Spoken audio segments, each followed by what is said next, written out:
What if the man who gave you love, hope, and even a child turned out to be your own son? This story will leave you speechless. Stay with me till the very end, and then tell me what you would do if you were in Margaret's shoes.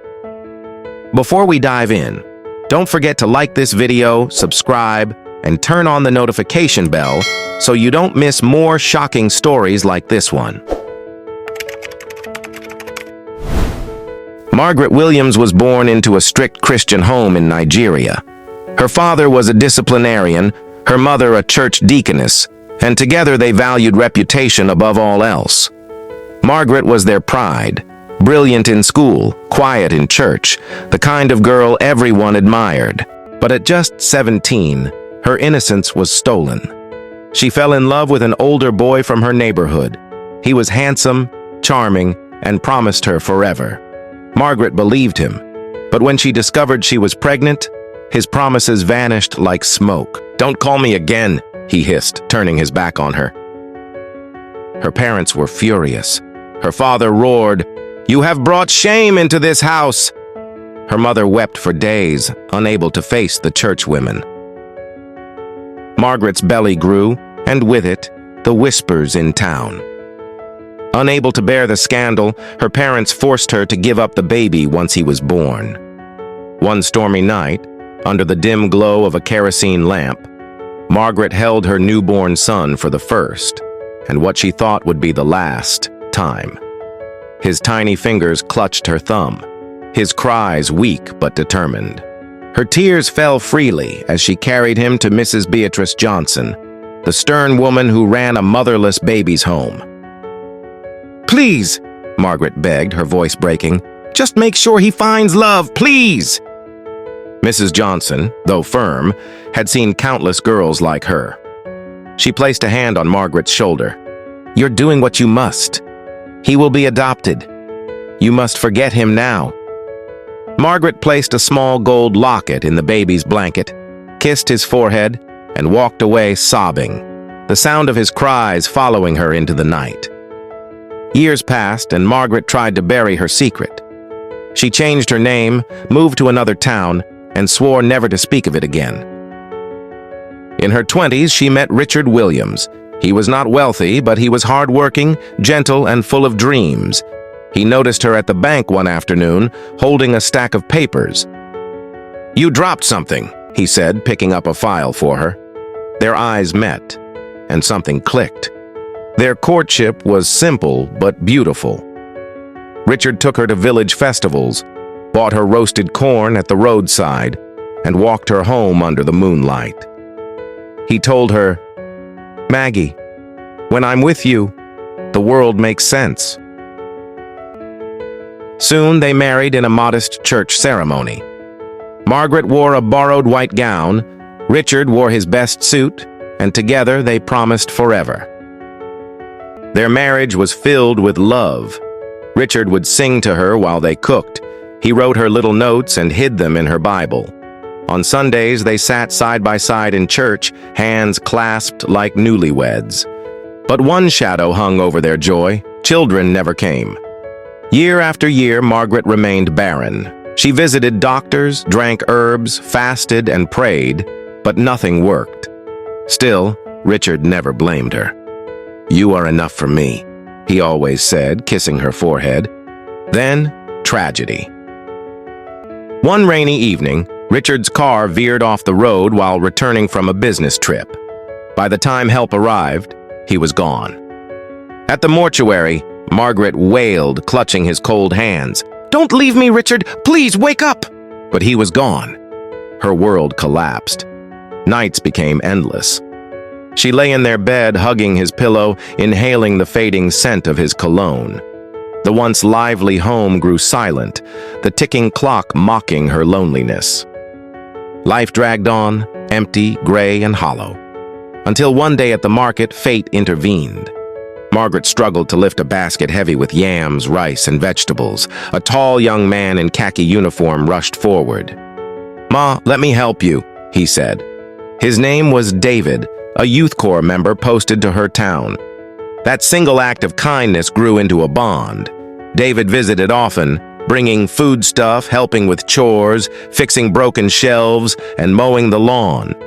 Neighbors began to whisper, "That corper is always at Margaret's place." At first, she resisted his presence, but his laughter filled her quiet rooms. His words comforted her sleepless nights. Soon, he was staying longer, eating meals with her, sitting with her on the veranda. One night, as rain pattered against the roof and the lights went out, they sat by a lantern. Margaret opened up about her pain, her losses, her endless loneliness. Tears streamed down her face. David reached out, wiping them gently. "You don't deserve this kind of sorrow. You deserve happiness." Their eyes locked. A kiss followed.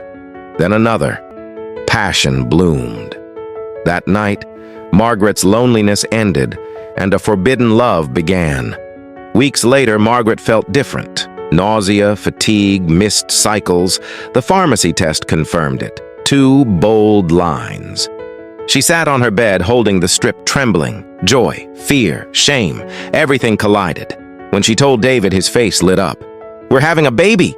Margaret, this is our second chance at life!" She wanted to believe him. He promised, "When I finish my service year, I'll marry you.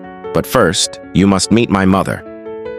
On a warm Saturday, they traveled to the town where David grew up. At the modest home, a kind widow welcomed them warmly, Mrs. Grace Peters, the woman who had adopted David. "My son," she smiled, hugging him. Then to Margaret, "You must be the woman who makes him glow like this. Welcome, my dear." But inside the living room sat another visitor, Mrs. Beatrice Johnson, the matron of the motherless babies' home. She had stopped by to deliver receipts to Mrs. Peters. The moment her eyes met Margaret's, she froze. She leaned forward, studying her face. "Forgive me, but have we met before?" Margaret stiffened. "No, Ma, I don't think so." Mrs. Johnson frowned. "Strange. The eyes, the voice, very familiar. Tell me, were you once called Maggie?" David looked confused. "Mum, what's going on?" Mrs. Peters hesitated. "Beatrice, why are you asking?" Mrs. Johnson turned to her. "Grace, bring David's adoption file." Mrs. Peters fetched an old brown folder. Mrs. Johnson opened it, her hands trembling. She read aloud. "Male infant, delivered at night by a teenage girl named Maggie. She left him with a gold locket." Mrs. Johnson looked up, eyes sharp. "Margaret, do you still have that locket?" Margaret gasped. Her hand instinctively touched her chest, then dropped. Tears rolled down her cheeks. "Yes, I kept it hidden all these years." David's world stopped. "What are you saying?" Mrs. Johnson's voice broke. "David, this woman is your mother," Margaret sobbed. "I didn't know. David, I didn't know." David staggered back, shaking his head. No, that's impossible. She's..." Mrs. Peters covered her mouth in shock, her eyes darting between them. "Oh my God! Beatrice, is this true?" "Yes," Mrs. Johnson whispered. "This is the truth." Then, as if fate itself wasn't cruel enough, Margaret whispered, "There is more. I'm pregnant." The room fell silent. Mrs. Peters gasped, tears flowing. Mrs. Johnson closed her eyes in despair. David collapsed into a chair, his hands on his head. "Pregnant? God, what have we done?" Margaret clutched her stomach, sobbing. "I didn't know. I swear I didn't know." The room turned heavy with grief. Mrs. Peters whispered, "David, you are still my son. I raised you. That will never change.